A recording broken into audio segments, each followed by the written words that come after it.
దేవుని పరిశుద్ధ నామములో మీ అందరికీ ప్రత్యేకమైన వందనములు, అలాగనే శుభములు కలుగునుగాక.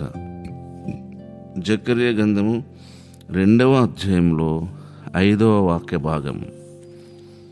జకర్యా గ్రంథము 2వ అధ్యాయం 5వ వాక్య భాగం. నేను దాని చుట్టూ అగ్ని ప్రాకారంగా ఉందును, నేను దాని మధ్య నివాసినై మహిమకు కారణంగా ఉందును. ఇదే యెహోవా వాక్కు. నేను దాని చుట్టూ అగ్ని ప్రాకారంగా ఉందును. దాని చుట్టూ అంటే యెరూషలేము చుట్టూ. యెరూషలేము చుట్టూ అంటే మీ చుట్టూ, మన చుట్టూ. నా పాపంలో కొరక యేసు మరణించి తిరిగి లేచాడని నమ్మిన ప్రజల కొరకుది. ఆయన మన చుట్టూ మన అగ్ని ప్రాకారంగా ఉంటాడు. నేను దాని మధ్య నివాసినై మహిమకు కారణంగా ఉందని అంటున్నాడు. ఎంత గొప్ప వాగ్దానం! మన పితరులు ఇశ్రాయేలు ముందు నడిచిన దేవుడు, పగలు మేఘస్తంభము, రాత్రి అగ్నిస్తంభములో ఉండి ఆరిని ఎడబాయని దేవుడు. మరి మిమ్మల్ని ఎలా ఎడబాస్తాడు అనుకుంటున్నారు? ఇశ్రాయేలు ఎంత ప్రత్యేకమైన వాళ్ళు! ఈ రోజున మీరందరూ అంటే మనం అందరం ప్రత్యేకించబడిన వారమే. మనందరం దేవుని దృష్టిలో ప్రత్యేకించబడిన వారమే. ఆ విషయంలో మనం ఏమాత్రము డౌట్ఫుల్గా ఉండకూడదు.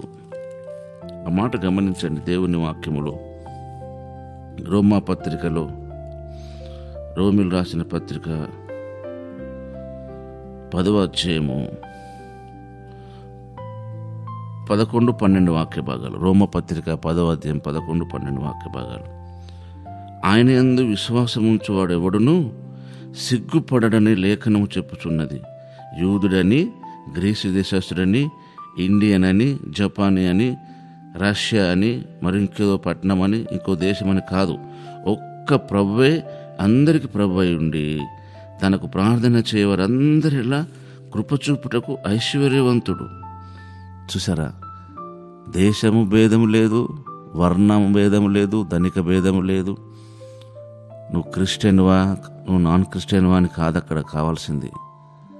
ఆయనను నీవు విశ్వసించడం, ఆయన యందు విశ్వాసం ఉంచు వాడు ఎవడునైనా సరే అనే మాట గమనించండి.